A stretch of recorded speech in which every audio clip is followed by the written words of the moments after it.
Para a gente dar início à nossa primeira palestra do dia, com o tema Criatividade gera riqueza, e na Bahia.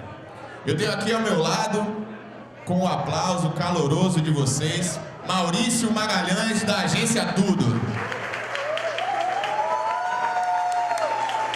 Vambora.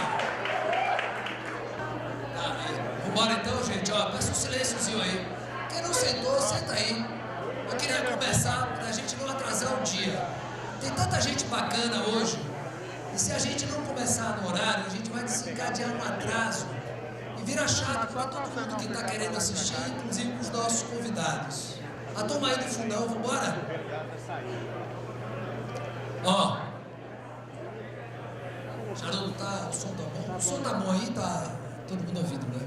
Eu queria primeiro assim dizer a vocês que eu estou super feliz. É uma vitória. O Isaac me falou há mais de um ano atrás o desejo dele de fazer um evento como esse, rapidamente encampado pela BMP, que é um show. O primeiro ponto da BMP é que depois de 20 anos sua entidade continuar existindo é absolutamente sensacional em Salvador. Ó, fecha a porta aí, porque esse barulho fica... Bora? A turma aí que está aí no fundo, vamos sentar aí, a gente começa. Vamos lá. Eu queria convidar todos vocês a se jogarem nesses 2 dias. É tanta gente bacana que vocês vão ouvir, que eu queria que a gente acatasse a tal provocação que o prefeito Ana e Isaac fizeram, de a gente ouvir coisas diferentes, inclusive coisas das quais a gente não concorda, ou coisas das quais a gente tem muita dúvida e muito ceticismo. Mas eu acho que a gente está num especial momento. Eu não combinei aqui com o prefeito um pouco do trecho final, mas é isso que eu queria explorar. Vamos começar agora, não está contando o tempo não, né? Quanto tempo eu tenho? Não, tudo bem, mas eu vou administrar o tempo, porque depois tem Bob Vorhai, que é maravilhoso, é um grande amigo, que vai falar logo em seguida. Eu aconselho vocês a não saírem da sala, seguramente vai ser melhor. Vamos lá. Quando a gente conversou, sobre o tema do Screen Criatividade, eu com a Ana Potira e Ana Queiroz e Ana Coelho, a gente teve uma primeira reflexão. Se de fato criatividade gera valor e gera riqueza, especialmente na Bahia. E confesso a vocês que eu tenho muita dúvida se nesse estágio e nessas últimas décadas a gente conseguiu monetizar essa geração de valor de um povo que está na essência do seu DNA, uma mentalidade absolutamente criativa. Então, eu queria dizer que eu trouxe aqui apenas um raciocínio, algumas reflexões, algumas opiniões absolutamente minhas, um olhar meu. Pode ser que eu não tenha tanta razão, mas pelo menos é a forma com que eu enxergo o presente e enxergo esse futuro. Então, vamos lá. Já se apresentou em 44 países, 7 Copas do Mundo, 2 aberturas de Olimpíadas, 153 personalidades musicais, 4 ganhadores de Prêmio Nobel fizeram questão de assistir à apresentação.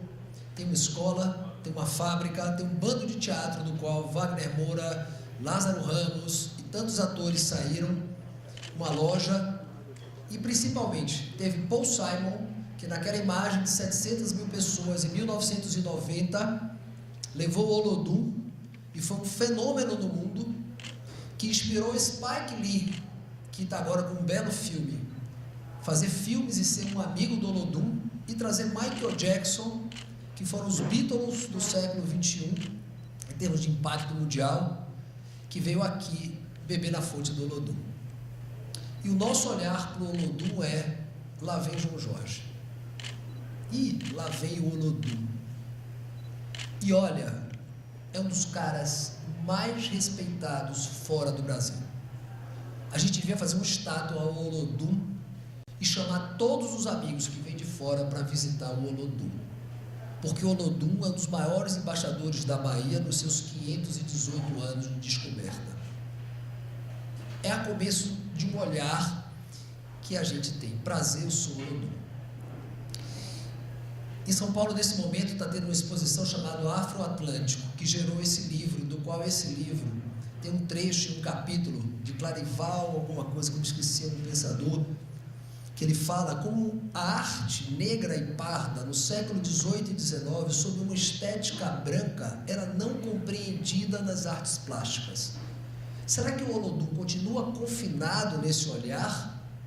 E o mundo hoje, falando de diversidade de cinema e música negra, com identidade negra, e a Bahia é a capital disso no mundo, e a gente não muda o nosso olhar? Essas são algumas reflexões que eu queria começar e quero passar para o Dr. Elcimar Coutinho. Eu sou sócio de uma produtora há 4 anos de cinema e a gente vai fazer um documentário sobre esse homem. Esse homem, na década de 60, foi convidado pelo Congresso, por farmacêuticas, para dentro do Congresso americano, defender a liberação da pílula feminina. Ele mudou o comportamento sexual feminino, porque ele foi um dos palestrantes no Congresso, por uma analogia que não cabe aqui explicar, um caso que ele contou que fez o Congresso aprovar a pílula e foi um ponto de virada no mundo, um baiano do interior da Bahia. Na década de 70, esse homem foi assessor, eu não sei ainda, estou pesquisando se foi durante Mao Tse Tung ou pós-Mao Tse Tung, do governo chinês, para falar, sabe de quê? Planejamento familiar. Eu acompanho a história dele desde 1970 no programa França Teixeira, professor repórter, que ele falava. Ele era massacrado pela Igreja Católica porque abominava ele falar de planejamento familiar. Ah, se a gente tivesse ouvido Elcimar Coutinho. Foi o mesmo homem que tem feito uma discussão muito polêmica sobre a necessidade da menstruação e a menstruação inútil. Um dos homens que mais deu entrevista na história do programa de Jô Soares, um dos homens que mais deu entrevistas no Brasil pelo mundo, etc. Eu não sei, honestamente, ele tem 88 anos, eu sou tão curioso com ele que eu fui fazer uma consulta com ele. Ele fez, por que você veio? Eu paguei, acho que foi R$500 a consulta. Aí ele falou assim, eu vim aqui para te conhecer. Ele falou, porque seu nível de testosterona, apesar do meu ser maior do que o seu, tá bom, eu fiz um implante. Funcionou, não sei se funcionou, continuou assim.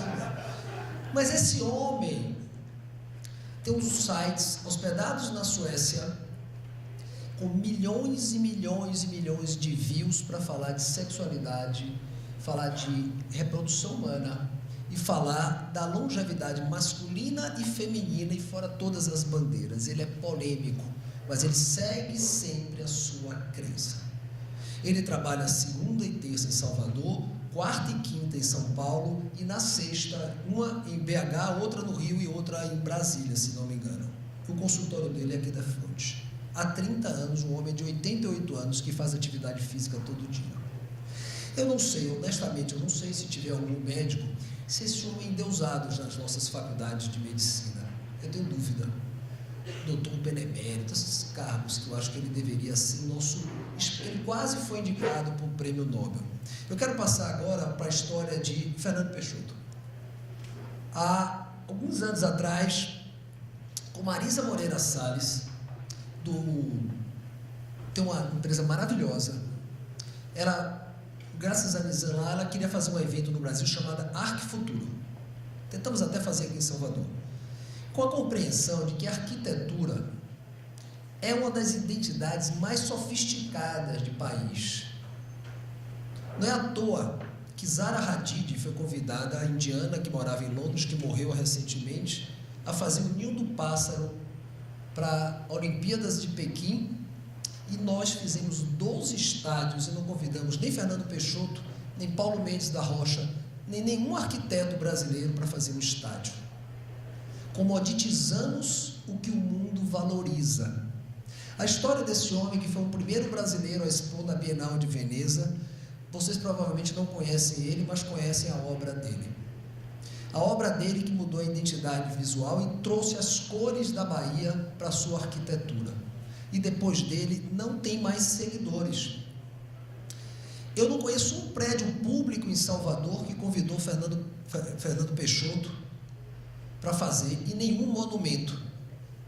Enquanto a Vale, uma das maiores empresas do mundo, levou Fernando Peixoto para fazer na Suíça a identidade brasileira da sua sede, feita por Fernando Peixoto.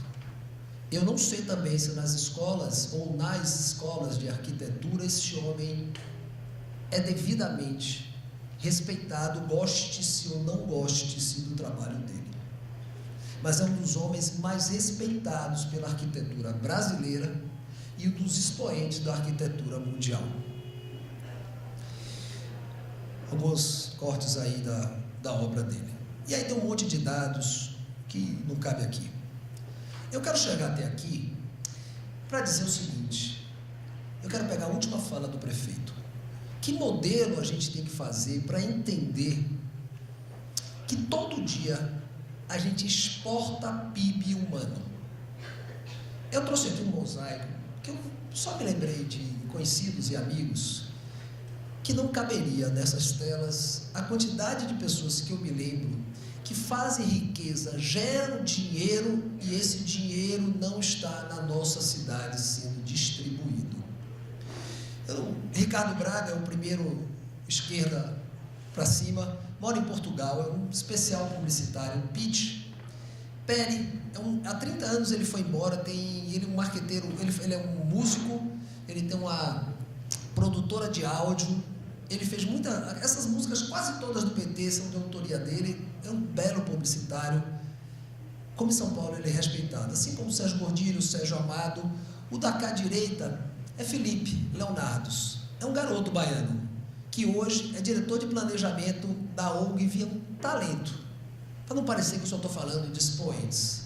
Sérgio Valente, minha sobrinha Maria Silveira, que quando ela fez terceiro ano aqui no Anchieta, eu acho, ela optou em fazer vestibular em São Paulo.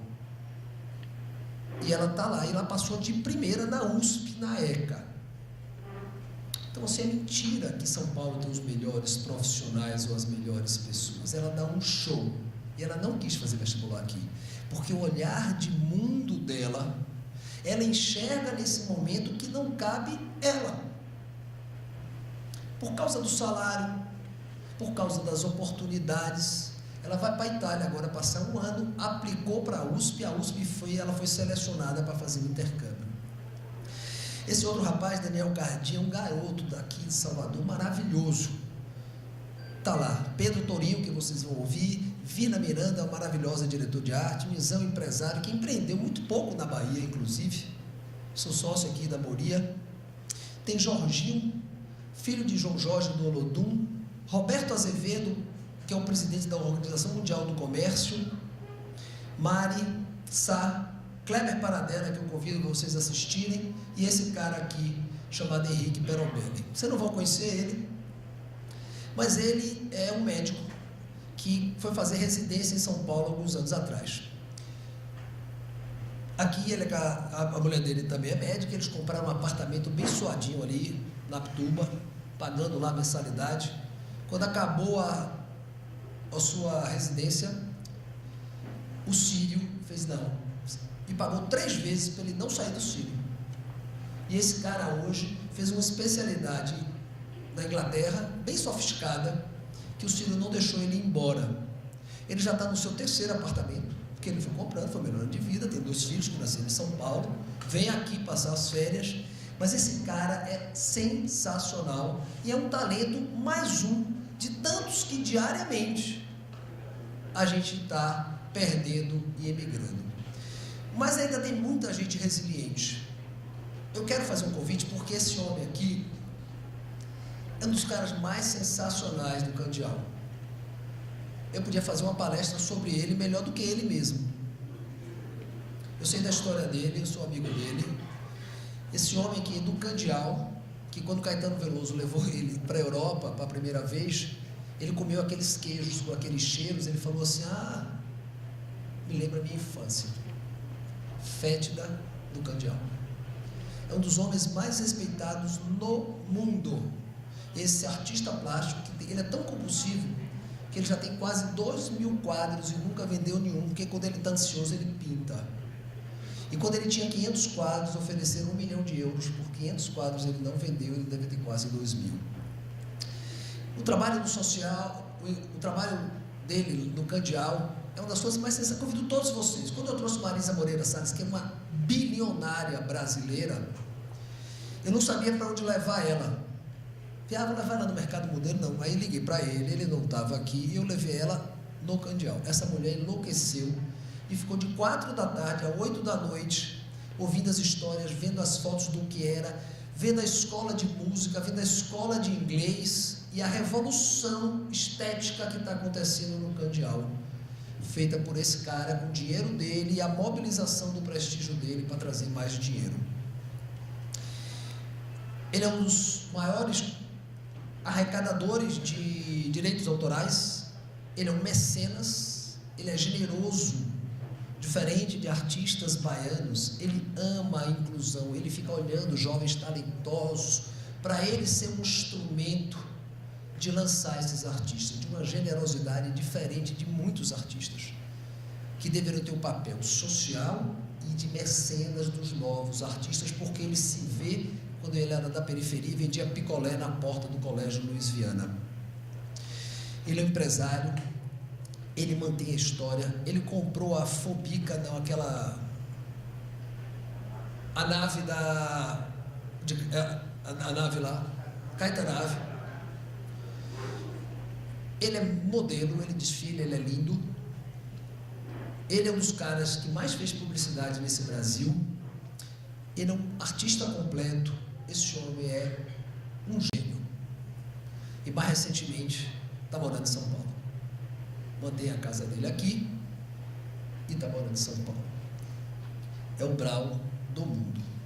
Até aqui, tudo que eu estou dizendo, todos vocês estão vendo, pelo menos uma grande parte, muito sentido. Essa falta de reconhecimento, da qual a gente sempre fala, chovendo no molhado, mas eu queria, a partir de agora, fazer um convite de reflexão.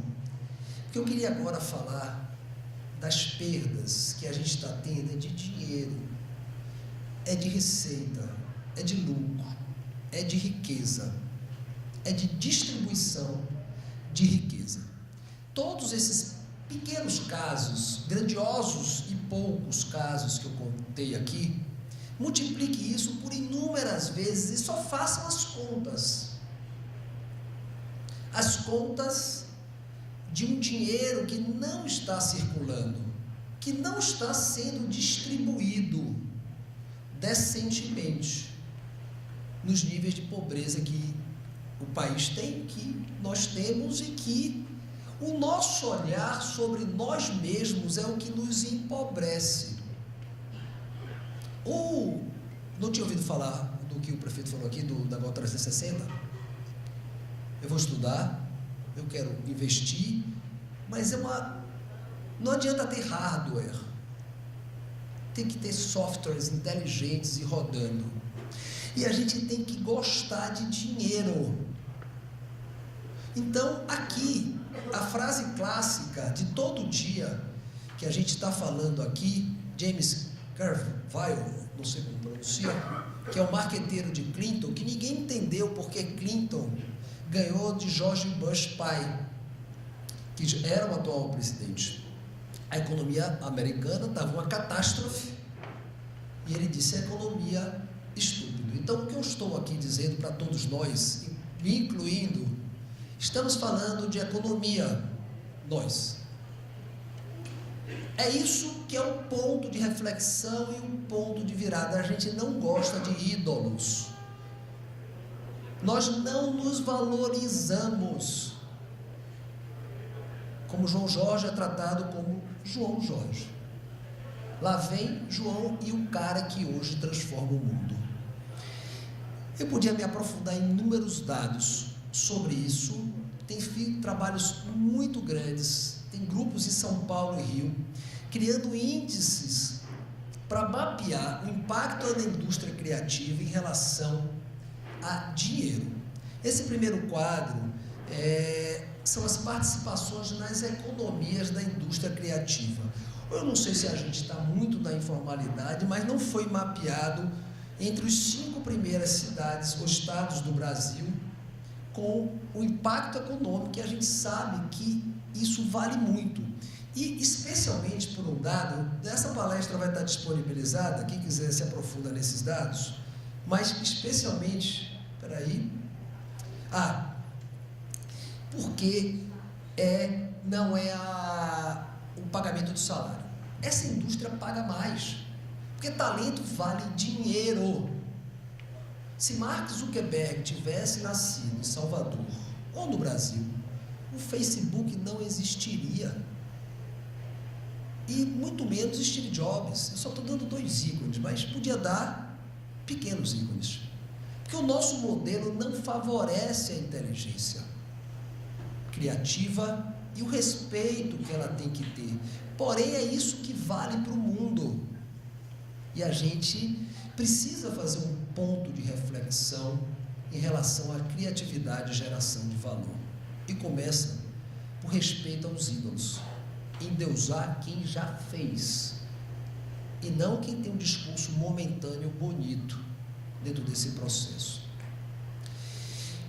E aí eu fiquei pensando também, no meu olhar, que eu admirei e trouxe de exemplos de deveres de casas bem feito. Eu queria falar do Porto Digital de Recife. Fiquei muito feliz com essa informação do Hub, mas eu vou ficar mais feliz ainda se daqui a 20 anos a gente falar do Hub Digital. Porque o Porto Digital tem mais de 20 anos, Bob, não é isso?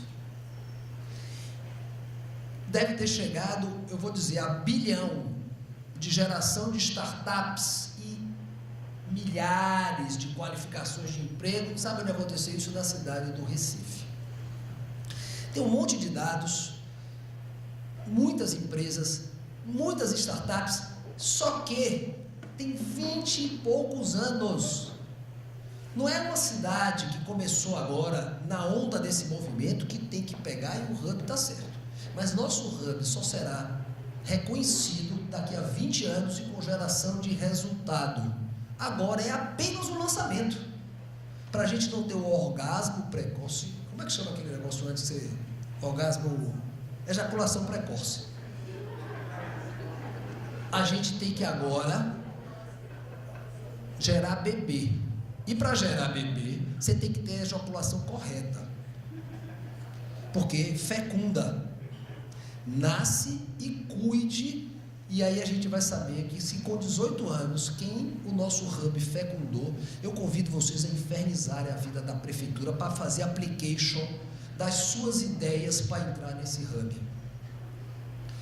O Porto Digital é uma realidade. Tem um monte de prêmio, de reconhecimento. Eu só queria ser mais amplo nesses processos aqui para não contar. Mas dentro do Hub Digital tem um centro de inovação chamado César, da qual o Bob Vorra é um dos conselheiros. Se você vai falar disso, acho que não, mas se quiser fala. Que é esses caras. A gente até, que nós é consultora deles, eu até faço uma crítica a eles, porque eles deveriam ter protagonizado um território de marca. Esses caras falam de inovação há 20 anos. Eles não falam de inovação agora, essas palavras da moda, engajamento, são conectados, aí fica o mundo é feito de palavras da moda. O mais desafiador é que a palavra da moda vire realidade. Esses caras, há 20 anos, liderados pelo sonho que a gente convidou, ele não veio, de Silvio Meira, que é um paraibano retado, foi o primeiro brasileiro a ter e-mail no mundo, foi engenheiro do ITA.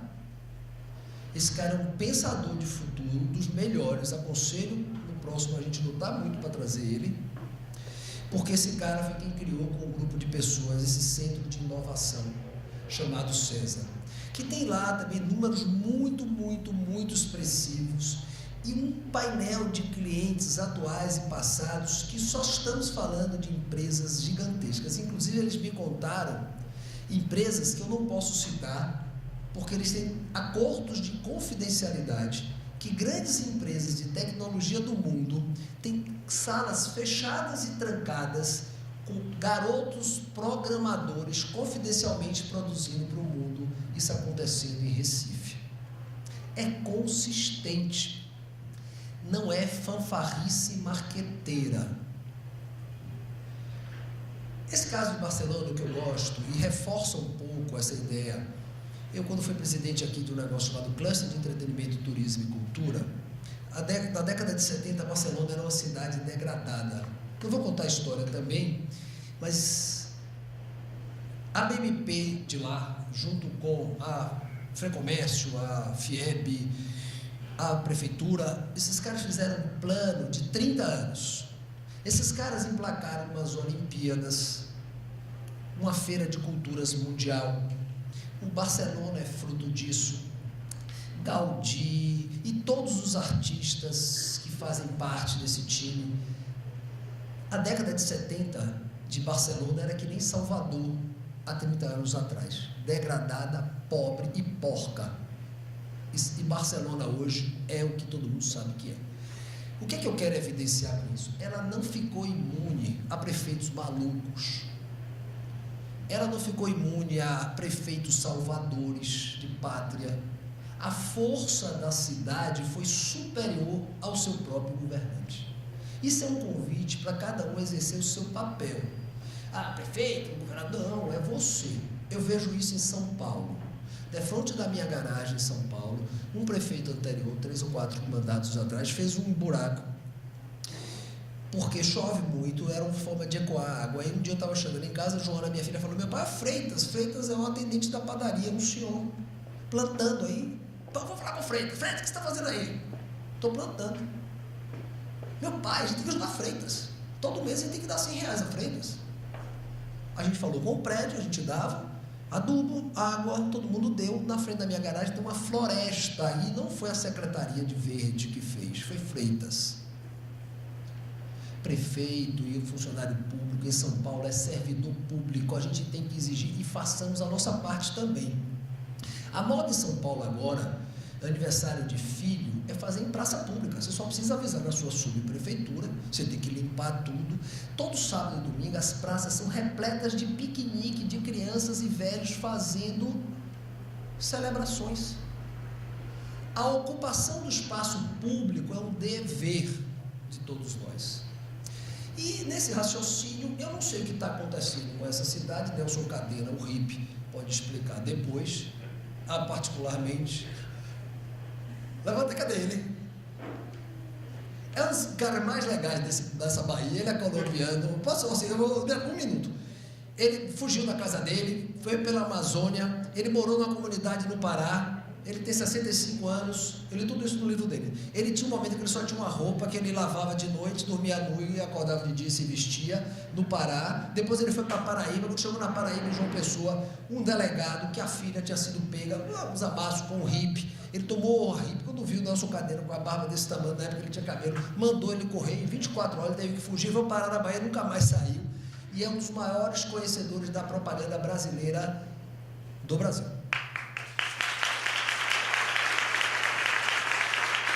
E eu não sei o que está acontecendo com o Catarina, mas eu já tenho uns 10 amigos que estão me infernizando a vida. Vá para lá, vá para lá, vá para lá. Alguma coisa esses caras fizeram. Eu não estudei esse caso, porque eu não quis estudar mesmo, porque para dizer que me pegou sem eu ter que procurar. E Salvador já foi uma Catarina. Quando a gente tinha o olhar do mundo. PRVG veio morar aqui, Caribé veio morar aqui, Vinícius de Moraes veio morar aqui. A Bahia virou base de conteúdo, a Bahia tinha interação, a Bahia, ela sempre foi narcisa, nós. Mas a gente nunca foi xenófobo, ultimamente a gente só gosta do que está aqui. Temos que mudar isso, e com um profundo respeito. A Bahia está ficando lepo-lepo. A gente está gostando, o nosso nível de... Nem o Olodum a gente admira. A gente está pobre, inclusive, de cultura. A gente está gostando cada vez mais, é a música mais escrachada, de pior qualidade, o que a gente gosta. E ri.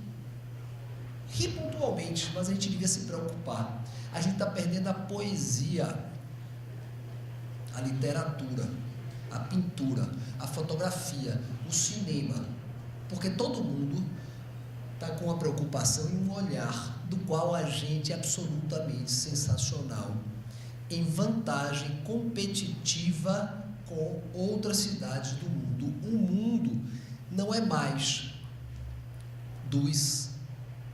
era dos impérios, dos países, hoje o mundo é das cidades.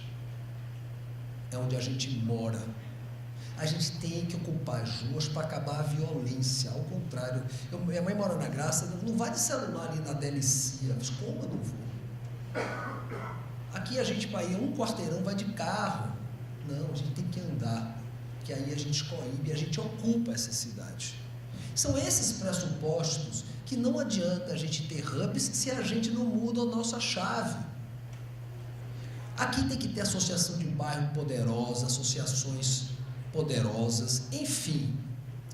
E isso tudo, desses exemplos que a gente vê coisas, e muitos exemplos nossos também. E eu fiquei pensando, puta meu Deus, por que não fomos nós aonde nós tomamos corno do mundo?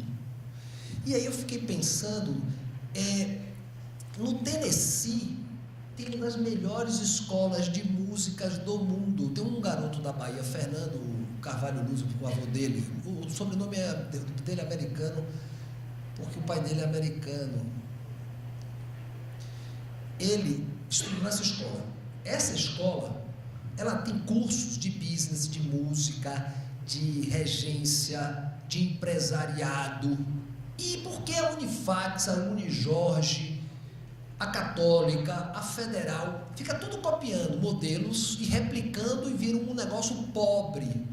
As nossas universidades são pobres de espírito, cacete. Tem que pegar um reitor para tocar fogo nessa porra e fazer uma universidade dessa. E não ficar, aí a gente vai para São Paulo, ouve tudo aquilo e fica copiando. São Paulo fica copiando, não sei o que lá, e não cria o nosso próprio modelo. Está na hora da gente criar o nosso modelo. Que porra a gente não fez? De Dorival Caymmi, João Gilberto, Doces Bárbaros, Novos Baianos, o Raul Seixas é o pai do rock, o samba nasceu na Bahia, o axé, o pagode. Tá bom, 100 anos de música para a gente entender. O movimento axé, eu sou filho dele, e ganhou o jogo pelo empresariado, não foi pela música. Está degradado aí os blocos do cigarro, porque está todo mundo achando que é artista. Só existe Tom Cruise porque existe Hollywood, que é uma indústria poderosa. Só existe Brad Pitt porque tem um business ali. E a Bahia está perdendo, é o business da música e do carnaval. E aí eu fiquei pensando em outro assunto. Lá atrás a gente foi Bahia, terra da felicidade. É tão triste, porque ontem eu fiquei com a Ana Queiroz procurando meia hora essa marca e não achei na web. E a Bahia já foi, e a Bahia entregava. Quem lembra de I Love New York? Aquilo é guardião de uma cidade. Quando um dos governos, primeiro do PT, entrou, o cara ceifou essa marca, porque essa marca era do outro. Imagina se o prefeito de Nova York ia ter esse cu de dizer I love New York, é do outro. E a Bahia perdeu a ser a terra da felicidade. A gente não entregou mais esse valor. Bahia, terra da felicidade, autodidata em qualquer língua. E a gente entregou tanto a marca que deixamos de ser, porque a gente já não é mais. E uma vez o presidente da CIA Mundial vendo Eva, na época que Sebastian foi um garoto e tal, eu vi um holandês chorar no trio do Eva descendo a Praça Castro Alves. E, por outro lado, aí vai Harvard e faz um curso sobre felicidade. Gente do mundo inteiro paga para fazer curso em Harvard sobre felicidade. Por que não foi a Unifax que fez isso? A Unijorge, a Católica, a Federal, a Rui Barbosa, aquela outra FIC, FTC. Por que não, Rui Barbosa? Por que a gente aí pega os cursos que não tem adequação nem empregabilidade e não faz isso um curso profissionalizante universitário técnico? Então, tem gente fazendo e a gente copiando o modelo, um negócio que a gente faz. João Jorge, essa batida de neguinho do samba, e a gente não tem universidade da música. Porém, eu até aqui era chovendo molhado, até aqui é quem eu acho que é aqui, mas aqui até eu acho que a Bahia está começando a acontecer de novo. E essa é uma oportunidade para todo mundo que está aqui, todo mundo que está nas outras salas e todo mundo que está em todos os bairros aqui. A gente vai voltar a investir aqui. E vou citar apenas 3 coisas que eu tenho me inspirado e admirado. Eu queria saber quem conhece esse sujeito aqui. Pronto, muito menos. Eu vou dizer a vocês. Obama conhece ele. Eu quero uma salva de pão porque eu convidei ele e ele veio. Levanta ele. Levanta ele.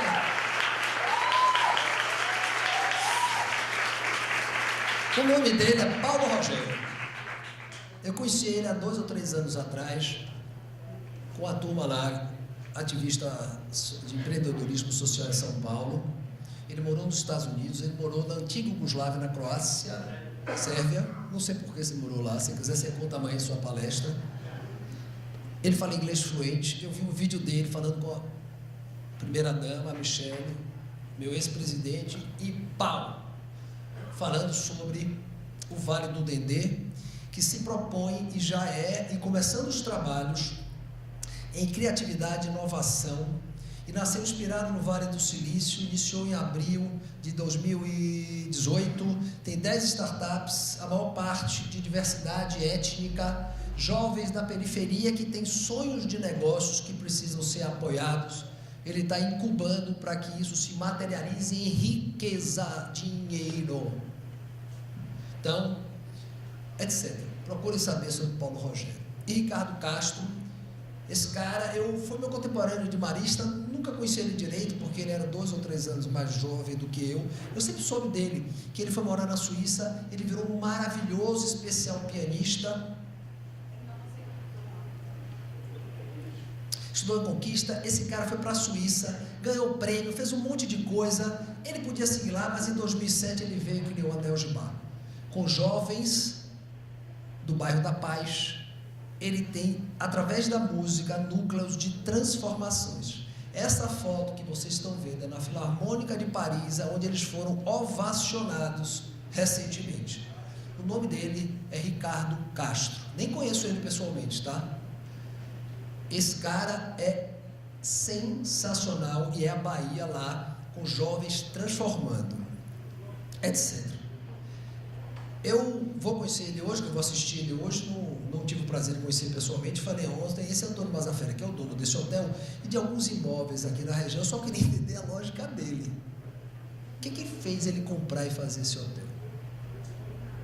É incrível. Ele está enxergando onde nós próprios não estamos enxergando. Ouçam ele hoje a partir das 14 horas, se não me engano, 14 e pouco, a história dele, desse hotel e a visão dele, que vai vir um fazano a partir de dezembro, que vai qualificar e mudar o eixo da cidade. E vão lá no rooftop, que é sensacional. Eu poderia parar aqui, mas eu fiz um roteiro de sugestões só para a gente pensar, e aí, pelo amor de Deus, são humildes sugestões para a gente mudar a nossa cultura. E eu queria, são 10 eu acho. A primeira é, se lixe para o reconhecimento. A gente ama reconhecimento. Foda-se o reconhecimento. Ame ganhar dinheiro lícito. Lute por isso. A gente às vezes entrega o dinheiro para ter reconhecimento. Siga sua crença e seu sonho. E controle suas ideias. Faça em planejamento e gestão. Faça acontecer. Quando eu tinha 18 anos, eu estudava no Marista e tinha um bar chamado Avalanche, que era no Canela. Eu tinha os meus amigos, Du, Ricardo, que eram puta charmosos, porque eles tocavam violão e eu não. E pegava as meninas que tocava violão e tinha uma conversa boa. Hoje pega a menina, quem faz? O rapaz. Pega a menina ou o rapaz, eu pego quem quiser. Porque o mundo hoje é X. Pegadas. Então, faça acontecer.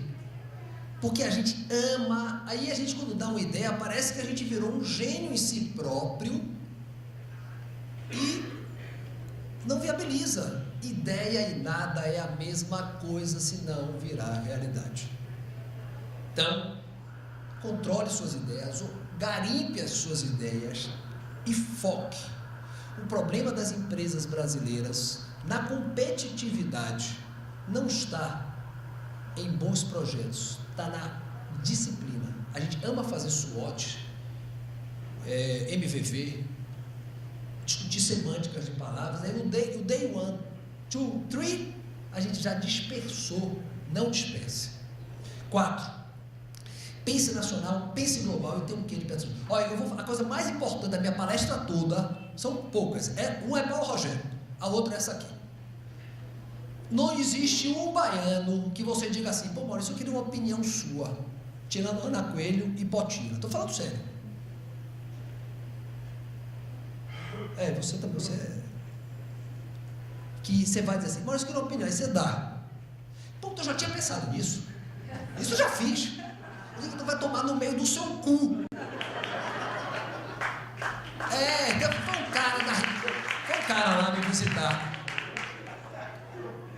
Foi um cara lá me visitar para pedir uma opinião sobre um projeto que eu domino, eu tinha participado.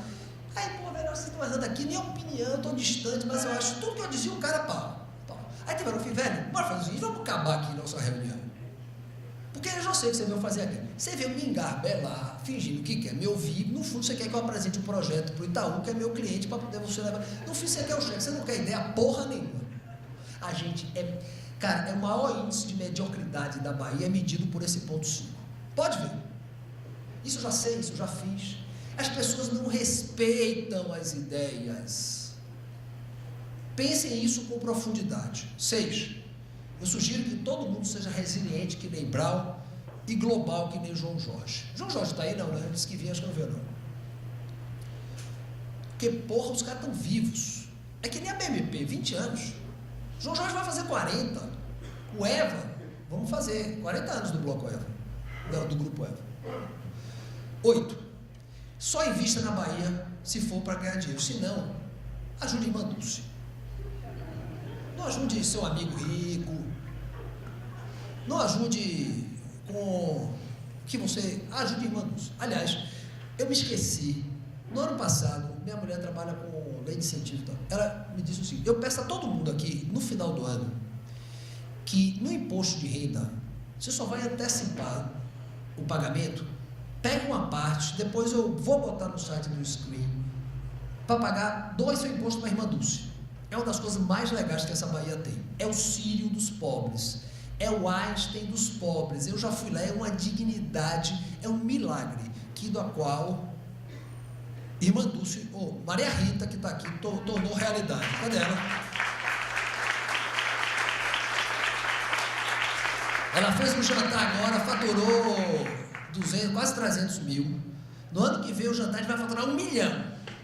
Então já estou pedindo, quem tem dinheiro aí, vou pedir a Elinho, a Ana, a João Gomes, a Luzbel, a turma da Band, Edmilson, para poder, Léo, para poder a gente já fazer a campanha com antecedência. Porque a gente precisa de dinheiro. Sabe qual é o dinheiro que Irmã Dulce precisa hoje? Primeiro o governo e a prefeitura hoje ajudam e participam, ajudar ela mais do que precisa. E depois ela precisa de dinheiro de gestão, porque a gente tem dinheiro para comprar equipamento, dinheiro para fazer música, mas não tem dinheiro para pagar um advogado para esculhambar a marca Irmã Dulce. Pelo Brasil a gente não tem dinheiro e fica pedindo. Não, tem que ter dinheiro e doe para a Irmã Dulce. Vamos embora aqui.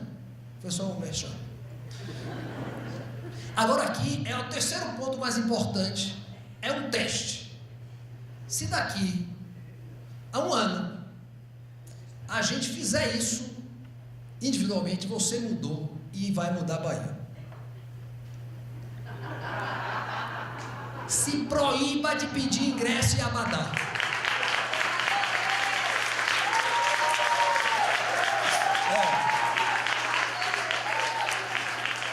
Porra,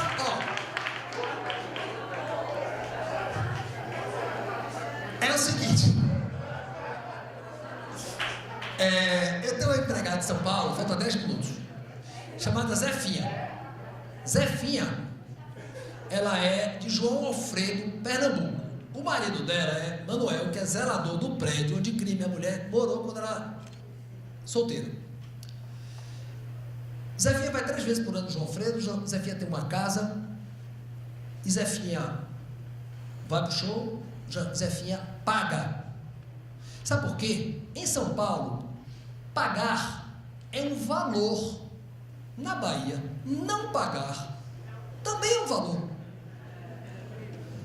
Eu pago porque eu posso porque eu trabalho. Então a gente tem que mudar essa cultura perversa, porque quem faz show, bloco, abadá, você não está solidário com o prejuízo. É pagar o Olodum, o Eva, o Camaleão, e você é patrocinador, exige a sua cota de convites. Então, esse é o verdadeiro teste da nossa mudança de hábito. Por fim, não seja carlista, não seja petista. Apesar de todo mundo sabe a minha linha ideológica, pelo menos os meus amigos, mas eu sou empresário, eu sou empregado, eu sou pai de família, eu sou um cidadão, eu escolho pelas propostas. Aqui o empresariado não pode ser partidário, essas associações daqui, é você de Junto de ACM ou você é de Rui Costa? Porra! Você é empresário, você tem que ter ambiente de negócio friendly, amigo, saudável, com pouco imposto, discuta com as pessoas lúcidas da prefeitura, melhoria dos ambientes de negócios, porque todo mundo quer tirar uma lasquinha e pegar um contrato público, tem que acabar com essa fase. Essas são as minhas 10 dicas, tá? Estão boas, não estão? Eu sei que você gostará, melhor essa aqui, é a 9. Porque a 9 é um ponto de cultura, né? E a 8 também, doe para a irmã Dulce e para o Martagão e quem você quiser doar. Já caminhando para o final, eu fiquei pensando assim, a gente falou um pouco do chover no molhado, tal. Depois a gente falou, tem gente fazendo. Depois ele falou, puta, tem uma Bahia acontecendo, sabe que você não viu, eu quero te mostrar de novo, quero te apresentar Paulo Rogério, Ricardo Castro, qual foi o terceiro caso? Mazafera. Aí fiquei pensando assim, porra, assim, e por fim, vamos mudar aquilo que eu falei, que a Unijorge, Unifax, o TC, aquelas todas as faculdades, deveriam mudar o olhar das suas faculdades, é mudar o olhar do todo. Eu fiquei pensando, porra, o que é que eu sugeriria de oportunidade? Há uns 20 anos, eu digo o seguinte, toda vez eu trago um bacana para vir para Salvador, e quando é no verão é fazer um passeio de lancha. Há 20 anos, eu ligo para um amigo que tem uma lancha, para me indicar o outro amigo que tem uma lancha e quer alugar. O aluguel de lancha é uns 3 mil a 5 mil por dia. Todo dono de lancha quer alugar porque quebra a rabeta ou precisa pagar um marinheiro, o custo de manutenção é pelo menos 5 a 10 mil por mês. E não tem um único cidadão que botou uma banquinha lá em Bahia Marina e vai assim, você tem lancha? Tenho, assine aqui seu termo. E fica assim, aqui tem lancha, alugue. E meu telefone é esse. Não, eu descobri, para não ser coisa, tem um que está agora com o site, que eu me esqueci o nome. Mas não tem. A gente, por que não fez o Uber das lanchas? Bota lá. Aí a gente analisou, Monique. Aí quando eu vi lá, é lindo, sai do carro, mas a gente não pode dar preço não. A gente não pode fazer produto, tá lá, lancha aí. Quanto custa? Site americano assim, 5.300 o dia. Pague aqui. Não, aí a gente faz, a gente gosta de sedução, mas não gosta do sexo. Porque na hora H não tem preço. Então a gente precisa gostar de ganhar dinheiro, aplicativo com preço. 2. Bora. Posicionar o Carnaval da Bahia, o Isaac, me desculpe, é porque a gente pode discordar também, apesar de concordar com tudo. A Bahia já é a maior festa gay do planeta. Já é. E é sensacional. Ela é gay e ela é negra. E a gente tem que dizer assim, a maior festa gay do planeta começa um mês antes e termina um mês depois do Carnaval. Vai ter toneladas de ien, euro e dólar irrigando essa cidade. É dinheiro saindo pelo ladrão. Eu faria, eu ousaria. Mas não é hétero. Não, é hétero também. Qual é o problema? Mas a gente tem que trazer o mundo da autoestima, o mundo da diversidade. Acabou aquele mundo baiano, branco, coronel, gente. A gente tem o que o mundo quer e a gente não entende que tem o que o mundo quer e não monetiza. 3. Eu faria para as empresas de turismo o seguinte roteiro. Você chega aqui, vai no Candial, vai no Pelourinho visitar o Olodum, você vai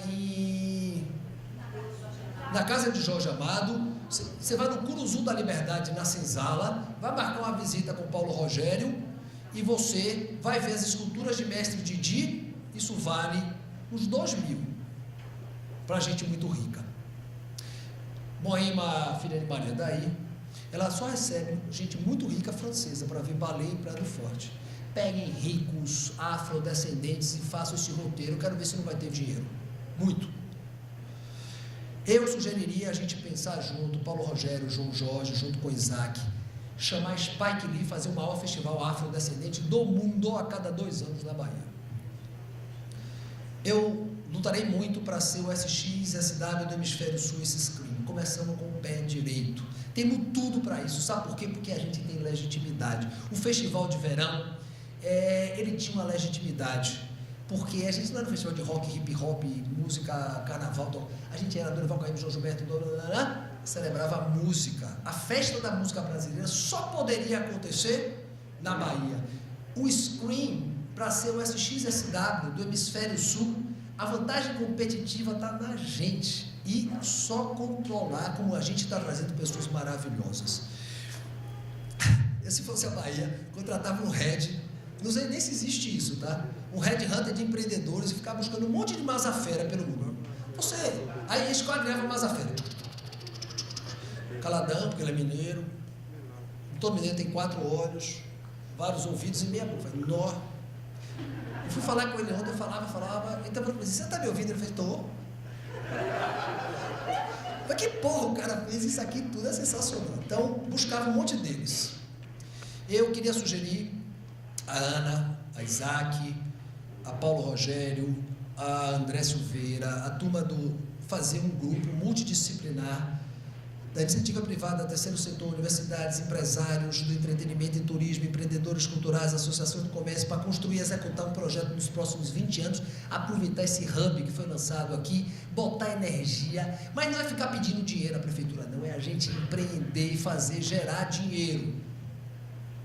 Então, por fim, a criatividade pode gerar riqueza? Eu acho que sim, muita e muito. Então, eu queria agradecer muito. Vamos lá, começar o Scream. Assistam o máximo que vocês puderem. Assistam o Bob já. Muitíssimo.